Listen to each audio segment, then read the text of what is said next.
Okay then.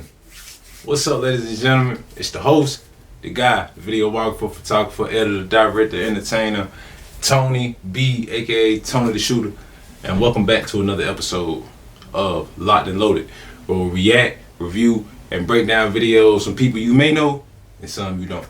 So get your snacks, kick back, do what you do to relax, and tune in. Okay then. Woo. Hey, what's up, y'all? I'm Tonii, and I'm here. Yeah, what's shoot at? Man, y'all always late, man.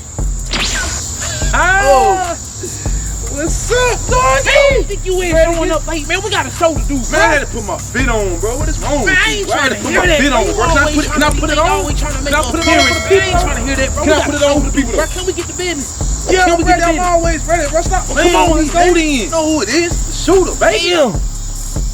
Stop all that damn whining, too. All that damn whining, man. Just hate because I got it on. Alright, y'all. For this episode, we'll be reacting and reviewing a video that I found on YouTube. It is entitled How It All Went Wrong for Tony Montana. Now, if you've seen the movie Scarface, if you were 90s baby, early 90s baby, 80s baby, 70s baby, you know about Scarface. You know what I'm saying? Y'all Gen Zs, y'all probably ain't never seen Scarface, man. So go catch up, man.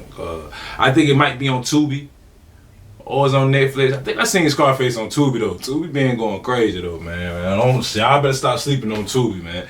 But, yeah, man, I found this on YouTube, and I just thought it'd be cool. Some creative content. And I'm a fan of Scarface, so I just want to see people different perspectives and stuff like that. So, without further ado, man, let's tune in and see what they talking about. Take what you want, otherwise you get fucked. Montana's boss, Frank Lopez, told him never underestimate the other guy's greed. Ironically, it was Tony's greed that led to Frank's death. The world is yours. Not really. These words struck deep in the criminal aspirant. Scarface begins shortly after the 1980 mass immigration of Cubans from Mariel Harbor as a result of Cuba's economic collapse. As a refugee, Tony's belief in the American dream was anchored in crime. His pursuit of the dream started long before he envied the rich and powerful in Miami. To Tony, crime was the quickest way to money and power. And this seems to be his first mistake. In his application for asylum, Montana informs the immigration agents that he is a political prisoner. The agents press him for answers about his assassin's tattoo, but he claims to know nothing. They deny him a green card. Tony declares that there is nothing anyone can do to him that Cuba's dictator hasn't already done. Yeah. Tony and his friend from Cuba, Manny Rivera, are willing to do anything to stay in America. That meant killing a man in exchange for the green card they were denied. It isn't long before Tony finds a way into the world of narcotics, courtesy of Omar Suarez, right-hand man to drug lord Frank Lopez. Soon Tony is taken into the fold. His new boss, Frank Lopez, warns his brazen apprentice that those who keep their head down are the ones who make it in the business. But Tony doesn't let anyone tell him what to do. As Tony's foothold in the Miami cartel grows deeper, his taste of the high life leaves him hungry for more. He allows for little distraction. This is one of Tony's many mistakes. On the personal front, Tony flaunts his wealth to the public, but remains increasingly unsatisfied. On the business front, Tony is drawn into Alejandro Sosa's network and agrees to supply cocaine from Bolivia without consulting the other drug lords. This brings him fast success, which in turn focuses the Fed's attention on him. Of the numerous mistakes Tony makes, it is the betrayal of Frank that seems to be the greatest reason for his downfall. Frank is the drug boss who first gambled on Tony. He allows Tony to advance in the organization. Frank has his own flaws as well, the worst of which is not seeing to it that his men take his advice. Ironically, he ignores his own advice. He miscalculates Tony's ambitious appetite. It never once crosses Frank's mind that Tony would bite the hand that feeds him. He grants Tony the Bolivia job. Tony travels with Omar Suarez, Frank's right-hand man, to meet with drug lord Alejandro Sosa. But even after the Bolivian cartel boss has Omar hanged from a helicopter, Frank still allows Tony to continue with business. Upon his return to Miami, an infuriated Frank views Tony with suspicion, not only because Omar's death, but also of Tony's growing autonomy. But hold on, though, man. First off, Omar was really probably a rat, bro. When they got that phone call, in the middle of them having their little meeting, and they got that call, Omar was really probably the police, bro. what they call a story? Cause Omar said, yeah, he was probably really a story, man. And Frank was just heard about that. And Frank wasn't there to know what was really said, what was going on. He probably felt like Tonii was finna slime him. But Tonii had no intention to slime the man. Tonii just wanted to be a boss, bro. Tonii starts establishing his own narcotics empire and is seen as a threat. And to make matters worse, Tony's interest in Frank's girl, Elvira, puts a strain on their relationship. Nothing good has ever come out of stealing the boss's girl. But to achieve his goals, Tonii wants the right woman by his side. Tonii sees Elvira as that, and as the ultimate trophy wife.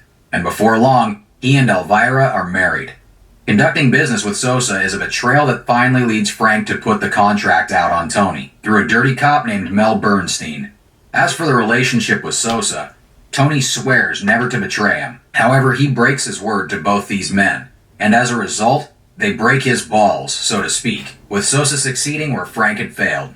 Manny kills Frank for Tonii, and as the dust settles in Frank's death, a new dust storm brews on the horizon. Tony's spiral into addiction goes into full gear. Tonii complains that he has a junkie for a wife, and yet he most likely took his first whiff from her stash. When Tonii complains that Elvira is damaged by his product and can't have children, Elvira leaves Tonii, who by now is clearly deep in his addiction. Look, I believe she was pregnant then, bro. She was pregnant that same day. Neither one of them just knew if she was pregnant or not. But that's another plot twist. But I believe she was pregnant, bro. She bitterly asked if he would even be alive if they had a child to raise, which should have made him consider that maybe he too was hooked on his own supply. Tonii may have been on top of his game when his mind was clear, but as he falls deeper into his addiction, the drugs that once made him invincible are now making him an easy target. The one person Tonii could have relied on during the attack by Sosa's goons was Manny, his best friend. What Tonii does to Manny is unforgivable. They were brothers in many ways. Manny's loyalty went beyond simply being Tony's accomplice. Their friendship was rock solid early on in Freedom Town, and downright unbreakable after the Miami Chainsaw Massacre. But because Manny is a womanizer and Tony's right-hand man in his drug business, Tonii doesn't think Manny will ever be good enough for his sister Gina. It's a relationship he is unable to prevent, however. Upon seeing Gina at Manny's place, looking as though she had spent the night, Tonii kills Manny, unaware that they had secretly just married. Al Pacino's protagonist in this cult classic fails miserably in his pursuit for the American dream. His failure was even more pronounced because of the heights of wealth and infamy from which he fell. His was a life as short-lived as success, with a string of regrettable decisions and equally regrettable desires that caused him to lose everything: money, women, and power. In the end, Tonii disregards the lesson of his narrative. His betrayals and his insatiable hunger led his downfall. He gained the world, vast wealth and power, thanks to his big ego and ruthlessness, but paid the ultimate price. Can you think of any other reason for Tony's downfall? We'd love to know what you think. Look. Okay, that was a good video, but look, I'm gonna keep it hot. It was 3 things that really fucked up Tonii. He said one of them, right? Well, he really said 2. One is when he went and hit that mission. When he went and did that mission with his 2 guys, he went up there to New York. They went up there to New York to do that little mission for Sosa. You know what I'm saying? He was supposed to kill old buddy that made they got on TV and started talking about Sosa and the cartels. I truly feel like that was the main thing though, one of the main things though.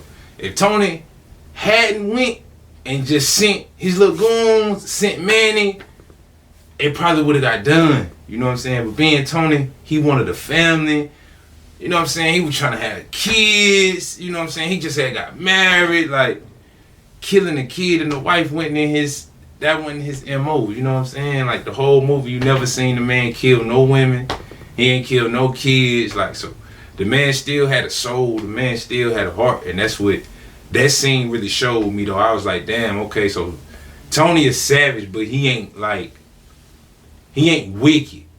You know what I'm saying? He's just savage, but he ain't wicked. Like, it's a bit of a difference between a savage motherfucker and a wicked motherfucker. Like, a wicked motherfucker killing grandmas, the dogs, the cats, you know what I'm saying, the newborn babies.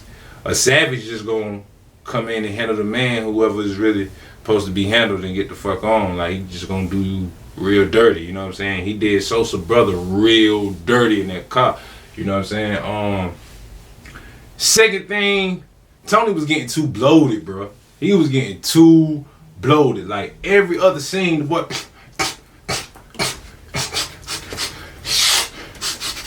Like I'm talking about, bro, it started sounding like just natural, like it just, you know what I'm saying? The way he was just blowed, bro. He was getting too blowed. Like I feel like if he just would have chilled, bro. Like I'm talking about, he bringing out bricks that he just been sitting on. You know what I'm saying? Just cocaine parade. Feel? And the last thing, if my boy Tonii wouldn't have killed Manny, man, he'd have been alright, bro. He was too blowed. And I mean, bro, that was his, like, his brother. You know what I'm saying? His best friend. So it's like, you do something like that, bro, you're going to be thrown off. And I think at that point, he just gave up all hope. He ain't give a damn. Like, so by the time they came in and rushing, like, only reason why he even kicked back in the gear, because they smoked his sister. He wouldn't even kick back in gear, man. He ain't really care about nothing, man. He was already ready to go. The boy about had a heart attack. You know what I'm saying? But, you know, that was a good video, though. That was definitely a good video. Y'all get in the comments and let me know what y'all think, though, man. What y'all think could have saved Tonii? What y'all think that really messed Tonii up? You know what I'm saying? Because that deal he made with Sosa really wasn't like, you know what I'm saying? And he came to the light because he put mail on Tonii. So that already let you know that